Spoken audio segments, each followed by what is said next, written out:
I'm David Hepworth. Thanks for clicking this Word in Your Ear podcast, videocast thing for which there is no name. Marc, Ellen and I have been creating in this line since 2007.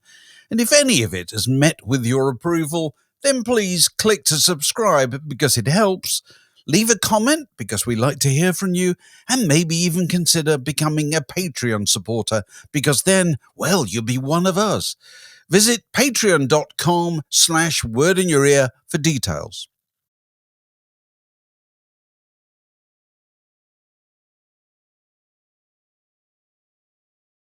Welcome to another episode. Now, we're not sure exactly how many former frontmen of Simon Dupree and the Big Sound and Gentle Giant went on to be record executives who signed Bon Jovi, Nickelback and Slipknot, but we have at least found one, and it's Derek Shulman, and it's a fantastic story. Derek, lovely to see you. Thanks for joining us. My pleasure. Lovely to see you guys as well. It's as I said to you just before we became on air, I've heard great things about you, and I'm happy to be here with you. Oh, well, that's very good of you. Thank you. Well, look, what we're going to do, traditionally, we go back and ask people just about very early life, early memories, and, you know, can you remember for example, the first records you bought? Yes, I can. Well, let me just do a little plugging myself. I have a book coming out in September, mid-September, and I actually talk about that. And I remembered that I went to a record shop in Portsmouth where I was living and asked for a record called Sharp Around. Sharp Around, and they didn't know what I was talking about. So I went to another record store. And I think I'm getting this now. Go on. And they said, "Oh, don't you mean Shop Around?" And I said, "Oh, is that what it's called?" So that was the first actual single I brought, "Shop Around" by The Miracles. But since then, because obviously when you hear things on the radio or Radio Luxembourg or wherever it was, I was listening to, it sounded like Sharp Around. This is a regular theme on our podcasts. You know, people going into jazz shops and asking for records by The Loneliest Monk. You know, it does happen. It does happen. Very good. Because in those days, it's interesting, isn't it, to reflect that hearing a record like Shop Around by The Miracles was quite hard to do in those days, wasn't it? You know? Yeah, because they weren't on British radio; they were on American Forces Network or Radio Luxembourg. Right. So you were growing up in Portsmouth, right? And when did you start playing music? Oh, we started playing music when we were kids because my father was a professional jazz musician. He's a trumpet player, wasn't he? Yeah, trumpet player. Yeah, and but he could actually literally physically play. Literally, if there's any musical instrument in the house, he could pick it up and within 5 minutes become a maestro at it. So we were enmeshed with music. All of the brothers in my brothers in the band and my other siblings were musical, and we have that genetic makeup. But yeah, he was a band leader and a jazz band leader. He liked classical music as well. So, and the group I think your earliest group was called the Roadrunners. That was my very first. So were your two brothers in that group too? Yes, I dragged Ray from his violin, classical music studies, and my brother Phil, who was a teacher at the time, to join my vision of being a pop star. So when was that? What year are we talking about here? That's around 64, 65. I was in grammar school at that time. And playing what then? Was that R&B or blues or something? Or good old R&B and blues, yeah, because me and my school friends would listen intently after school to the American Forces Network, and as I said, listen to songs like Sharp Around. Yeah, right. Sharp Around. So, what sort of gigs did you start doing? Did you do them pretty much straight away?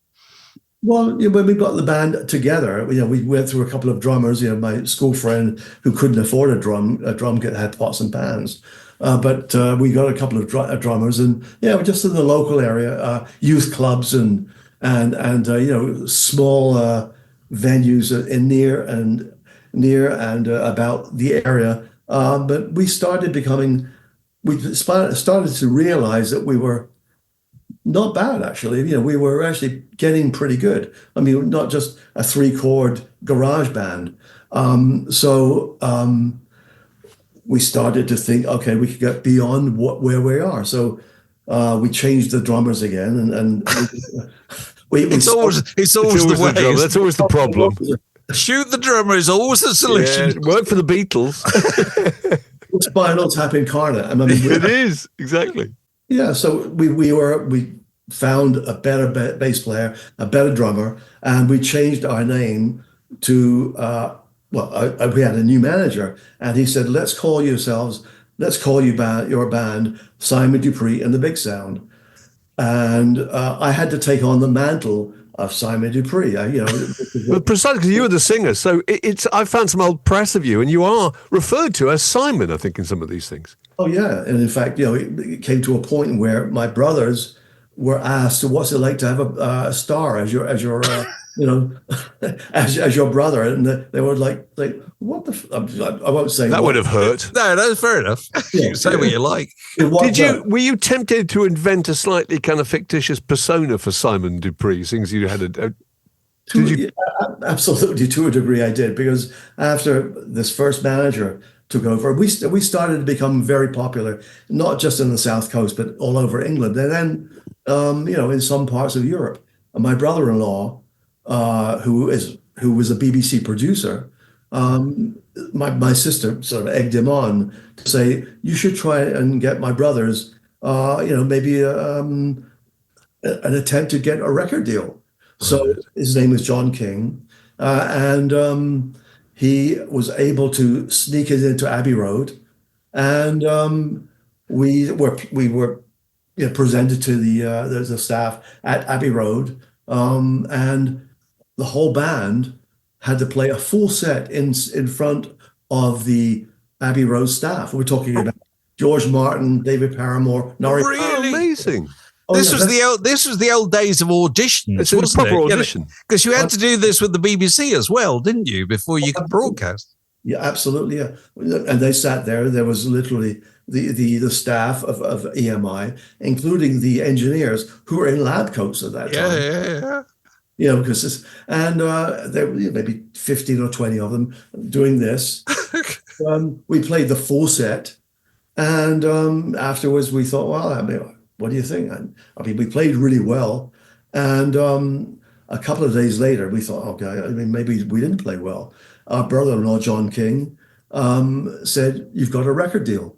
Right. So we were, in those days, it was a record, no advance, it was a single, so that was the earliest first part of our incarnation to be a recording artist. So what year was that then? That you've It was around 1966. And right. I was, of course. Okay. So Dave and I are just fascinated by this, because somebody in your organization, it may have been you, it may have been your manager, felt that the wind had changed in a different direction, and it had all gone psychedelic, and then chose Kites as being the next single. So whose decision was that? Our manager. It was. Yeah. Right. Yeah. So we had 3 singles before that, and they did okay, because we had a really good fan base by then. We were playing a lot and doing quite well. But he said, look, you haven't hit the top 10 or top 20 yet. Let's think of an idea.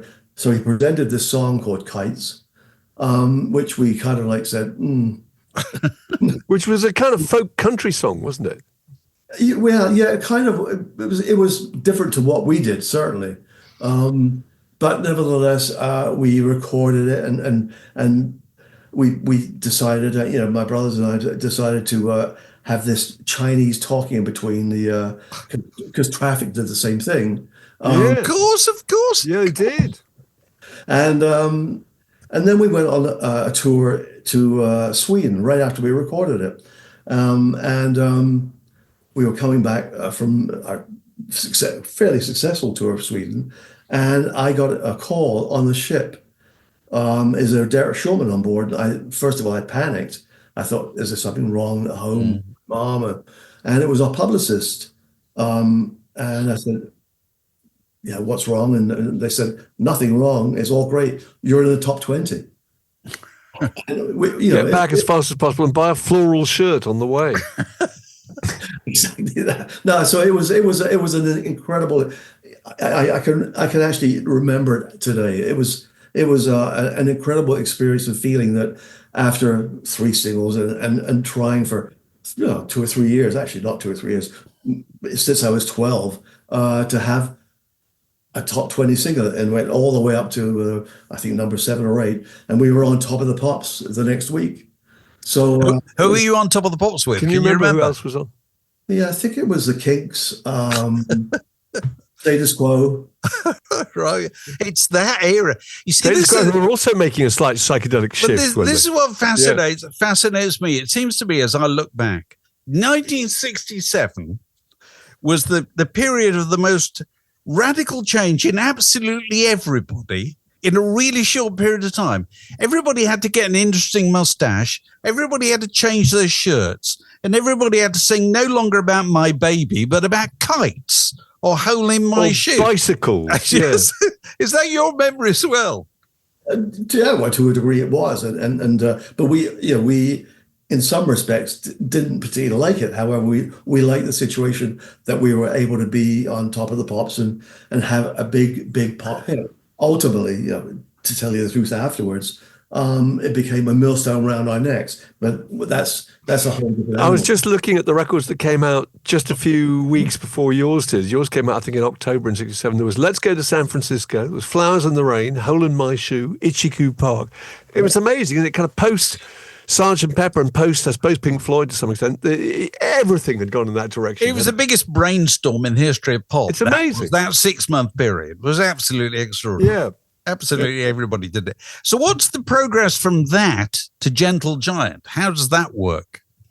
Well, we became a pop hit band as opposed to a sweaty R&B band, and the projection of that was we got a lot more money per gig, but ultimately we started to play places, and we progressed as musicians in the band. I mean, we were getting better and better and wanted to do new things. And one person who joined the band for a short period of time, who was instrumental in helping the band change course, was a guy called Reg Dwight. Right. Yes. Because you toured with him, didn't you have some member with your keyboard player was ill or something, and he stepped in?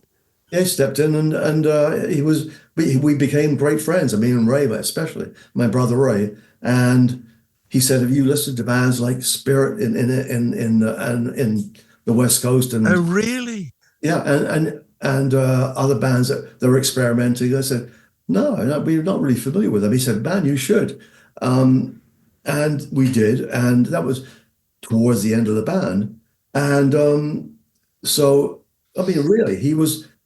In some ways, he wasn't completely, responsible, but certainly. But he was certainly instrumental, wasn't he? Yeah. Yeah, he was, because we didn't know about these bands. Whereas he and Bernie Taupin, slightly later, I suppose, used to hang about record shops in Soho all the time, in between sessions. Yeah, well, we went up to it there. Actually, we went up to the house in Watford or wherever it was, and Bernie was there, and his walls were covered in albums, So right. So and just FYI, we're still in touch, which is fantastic. Right. Right. At this very slight tangent, we must ask you about Dudley Moore, because didn't Dudley Moore play piano on one of your early singles? Yeah, Dudley played piano on a couple of singles actually. And he was a great guy and a lot of fun. These were orchestrated things after the big hits, which didn't really dent the charts at all. And that's when we decided ultimately to say, okay, look, we are playing a Scampi and chip circuit, if you know what that is. Right. Sure. And we're old enough to remember that. Well, you were on those package tours with kind of Amen Corner and Chris Farlow and all those people, weren't you? And absolutely. the new vaudeville band. It must have been an extraordinary time. Oh yeah, you get a stamp on the floor. You do 2 songs, and you're off. That was or 3 songs, depending on how popular you were. Yeah. So we did several of those, yeah. But it was actually a great apprenticeship, honestly. It really Yeah. was. So you moved from EMI. I always had the impression that what was hugely important to you was moving to Vertigo. Is that right? Well, when we moved from Simon Dupree to Gentle Giant, luckily Gerry Bron, Oh, who of course, right. Yes. was became my manager right at the end of Simon Dupree, because we said to various managers, we're going to break up and we're going to start something new. We met with Don Arden. We met with Oh, Lord. Close shave there. Go on. What were you about to say? Go on. We had lots of interesting, fun times, quote, with the English mob back in the day, because we were very popular. Simon Dupree, believe it or not, was a darling of the Isle of Wight Mafia, which is part of the craze, and Arden was part of that. Well, I'll just tell you something, just an aside, but I have a book coming out. It's Sure. and you'll see that. But we became the darlings of the mob in the Isle of Wight, and they literally leave bags of jewels at my brother Phil's place, and to pick up next week. Oh God! I mean, this is all part on the south. They left. Sorry, let's go. They left bags of jewels and even cars in front of his house Stum. You ain't see me, right? I can just. No, there's some great stories from those days. Oh, we look forward to that. Fantastic. Your book, very good. Good So stuff. can you remember the conversation when you sat around and decided you were going to go into the kind of prog world and change your name to Gentle Giant? I mean, can you remember what was discussed? Somebody must have said you're Somebody crazy. must have said, I've got an idea. Let's call ourselves Gentle Giant. Let's do this. So what happened? Well, we didn't. We actually weren't. We didn't call on ourselves this. As I said, Gerry Bron believed in our music and my brother's vision of doing something completely new. We just decided that we wanted to be a band of good musicians. So he said, "Okay, I'll fund you. Whatever you need for 6 to 9 months, literally just to rehearse and bring in players, which is unheard of in this day and age." And his cohort, who was looking after his money, which is going down into our wages, if you like, a guy called Colin Richardson, said, "Have you guys got a name yet?" And we said, "No, we're still working around the new songs and new style." And he said, "Well, when you're playing that stuff to me, it sounds kind of heavy but then light, and it's almost like a gentle giant. All right. And you should call yourself Gentle Giant." And we said, "You're paying, so that's fine, man." That's the truth. But you didn't end up on bronze, or did you? No, you Vertigo. Yeah. I think Gerry Bron had a piece of Vertigo at that time. Oh, really? Okay. That's what I understood. Yeah. But the interesting thing about those labels, those kind of early 70s labels, Harvest and Vertigo and, Dawn and whatever, is packaging was a really important element of what they did. So you had to have Roger Dean type visuals, didn't you? And go on, tell us about that. Well, we did have Roger Dean, but but you had. Come on. We had, our first album, we were introduced to Tony Visconti, and Tony became a great friend. I mean, Gerry suggested Tony, and Tony was just an up and coming producer. He wasn't Tony Visconti, the sort of, again, the head honcho. And while we were recording our first 2 albums, but certainly our first album, he was also recording David Bowie and T-Rex at the same time as it was recording our first album. So we were in and out, together, seeing Bowie and the band and T-Rex. And so, did you ever go into the studios and see those sessions? Absolutely. So were you working in Trident? Recording then at that time? You were in Trident yourself, were you? Yeah, Trident. Yeah, Roy Baker was our engineer. Right. Yeah. Right. Yeah. So down an alley just off Water Street. Exactly there. What was Bowie recording then? The band is all the world. Oh, fantastic. Right. You know, we were kind of like a little cynical when we watched Marc Bolan record his stuff. He would literally be laying on his back, playing his guitar, and we said, "Tony, is this like cool?" He said, "Yeah, this is Mark. I mean, this is how we love to do it." He was like wiggling around, and we were kind of like, "What the fuck is that about?" Anyway, nevertheless, he said, "I've got a friend. David's got a friend called George Underwood, who is a really good artist. Would you like to meet with him to discuss art?" And we said, "Sure, why not?" So George was David's best friend from school, and he said, "Well, I'd like a shot at doing your first album cover," and he basically came up with the giant face and the band in his hands, and that was the Bowie, Visconti, Gentle Giant connection. All right. But what a significant cover too. I mean, it's a bit like the first King Crimson album. I mean, it really, really, everybody knew that record. It looked fantastic in record shop windows. Yeah, it did. It really did. And so when he showed us this, we said, "Okay, that's a great cover. We like it." And Tony, in fact, did the liner notes with the story about the little giant who came out of the woods and found this little band. So we were a recording artist, and we had our first album called Gentle Giant. So when you were going out as Gentle Giant, were you going out as a headliner or supporting? Oh no! I mean, no one knew. Well, in some places, in the very beginning, which I just found some posters. This is like way back in the first couple of shows.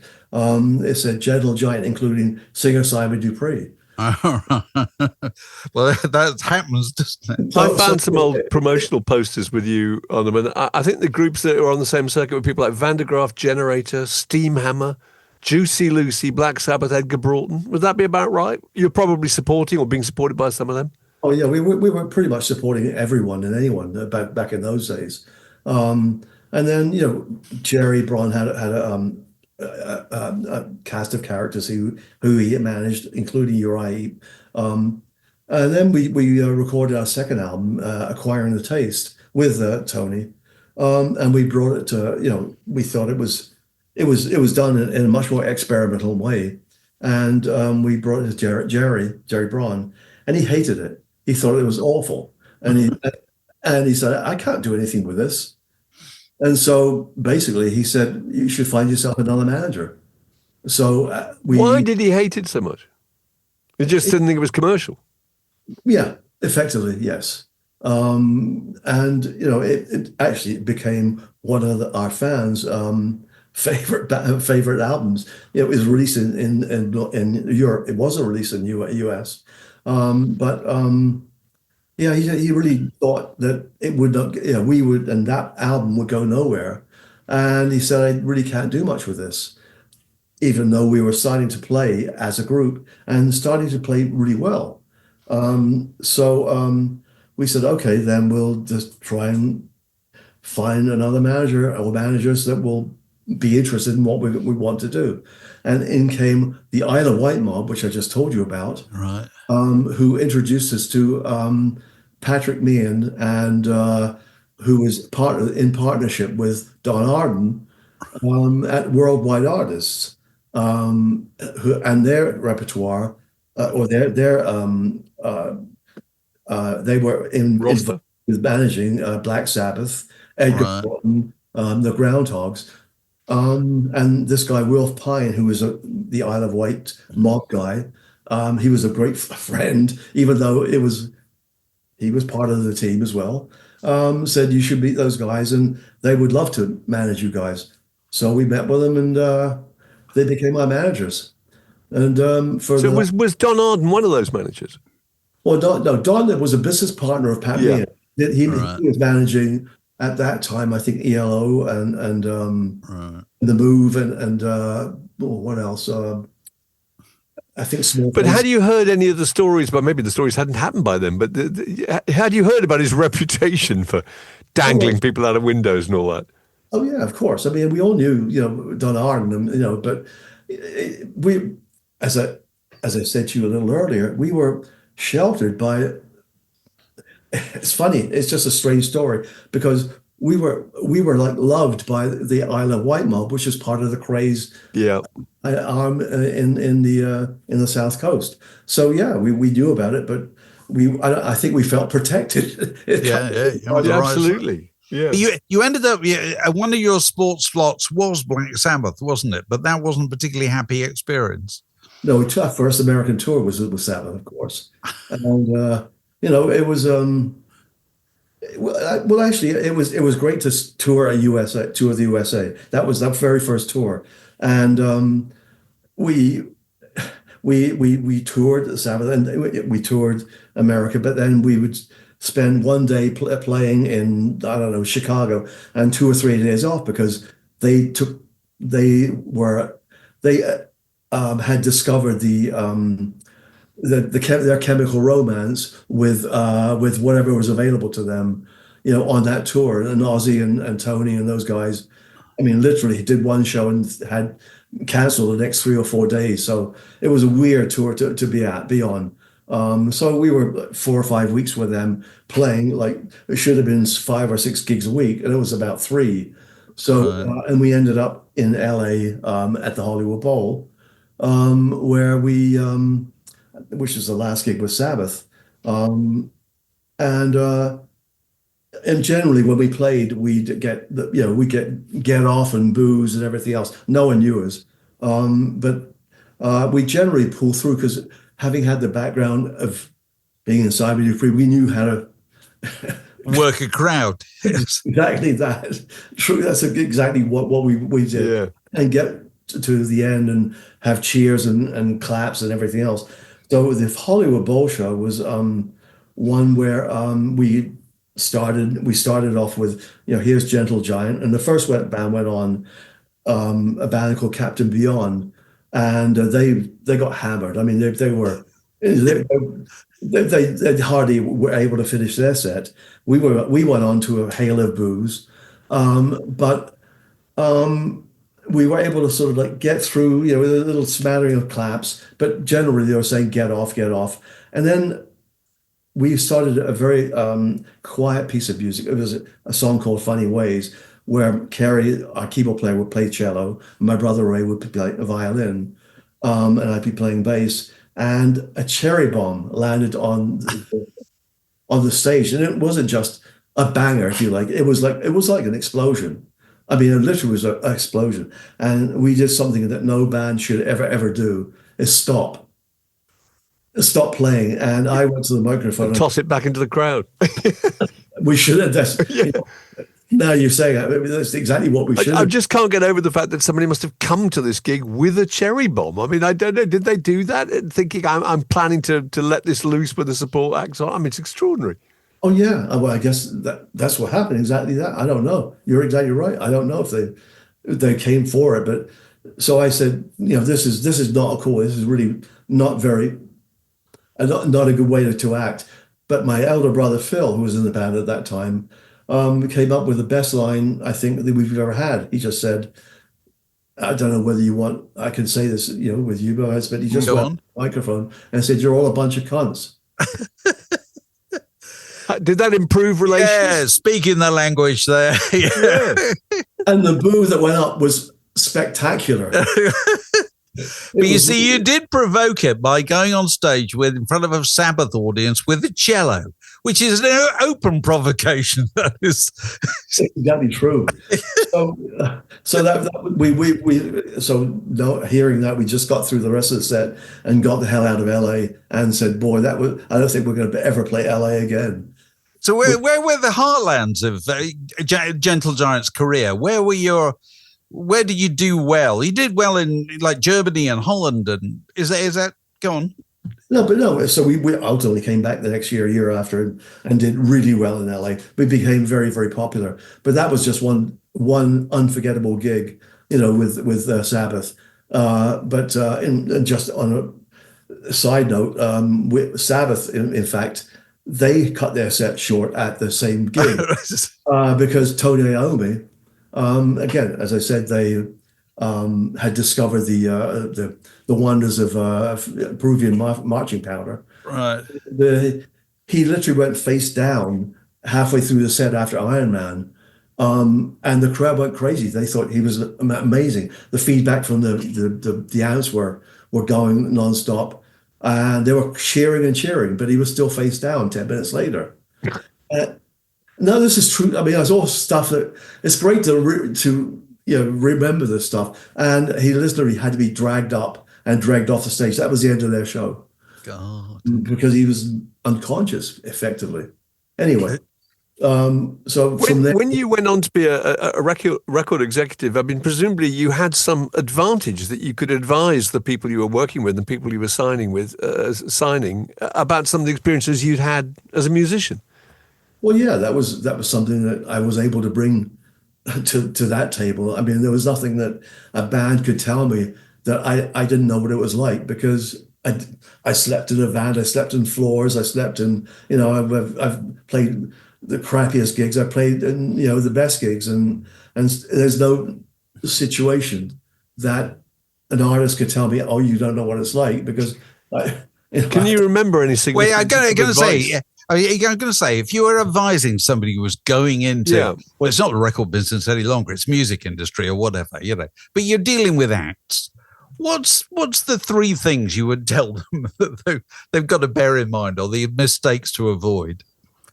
Well, in today's market? Well, if you were talking to acts, because presumably the same issues come up even 40 years later, don't they? Yeah, well, yeah, I guess they do. But I would say that, having had the experience with Gentle Giant and talking about it even now in 40 plus years later, be authentic.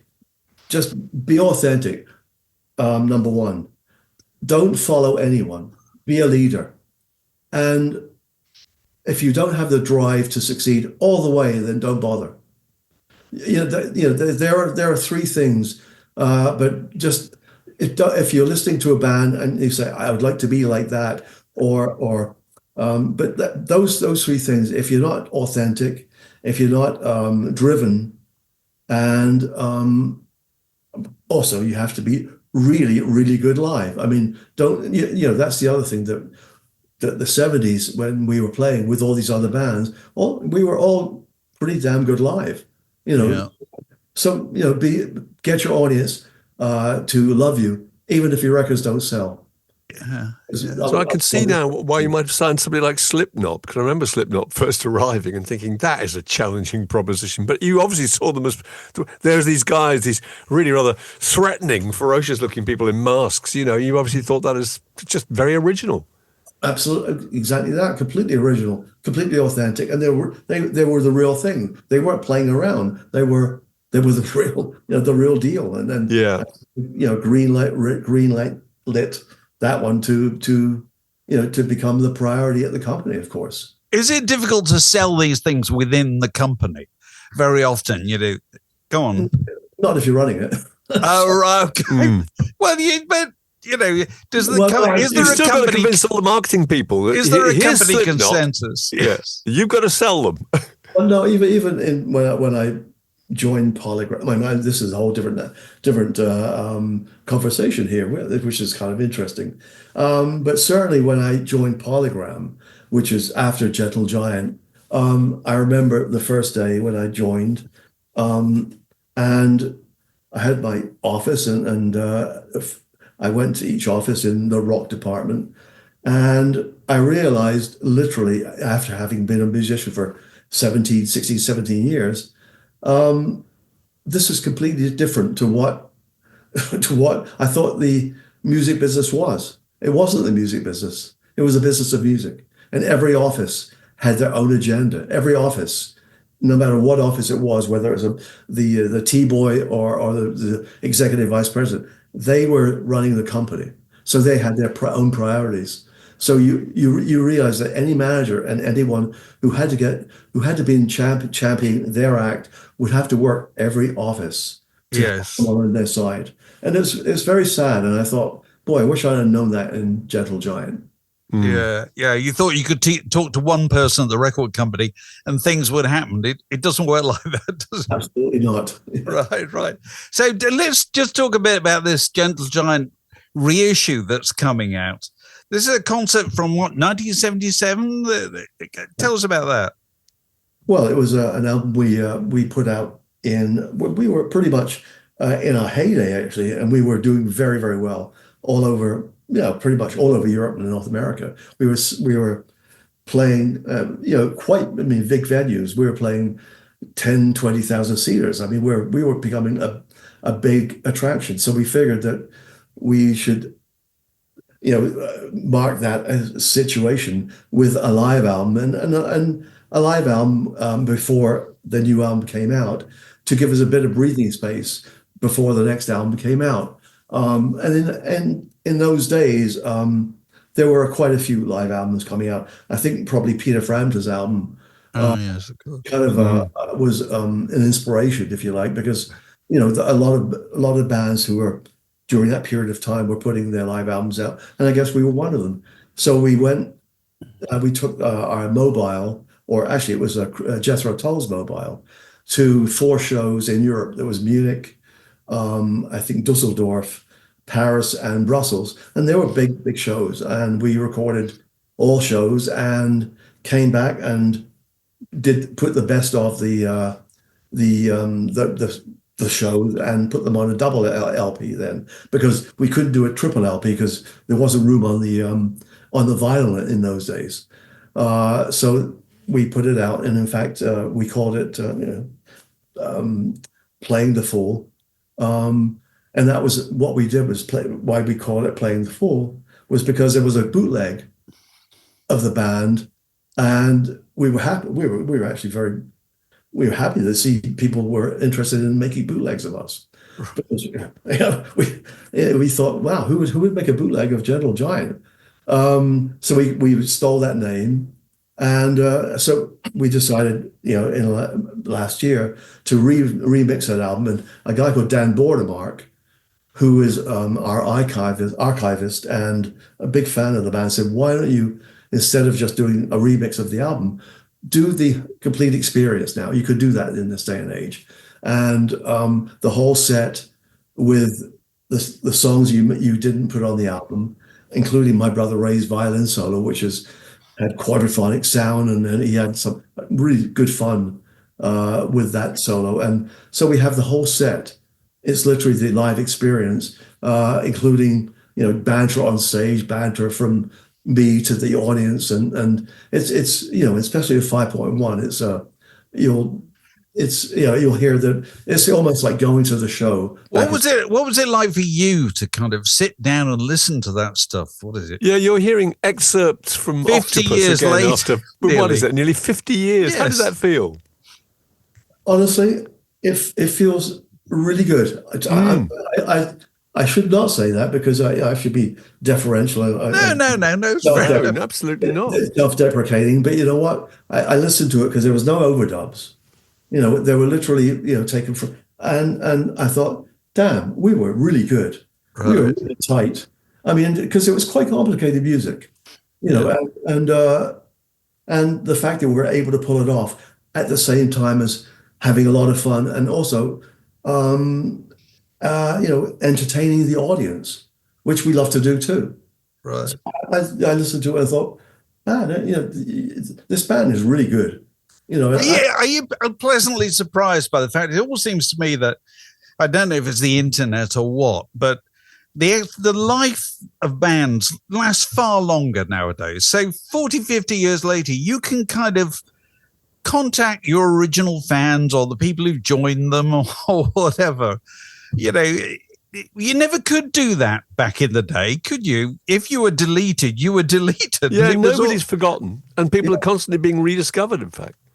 Yeah, I guess that's kind of what happened with us. It's been my son, who's very tech savvy, and he worked at Sony as the Sony legacy person, has been very instrumental in being gathering the old fans, but introducing the band to new fans, and there are fans who have never even heard of the band, who we're their favorite band, as opposed to the hip hop artists and or the pop artists you hear.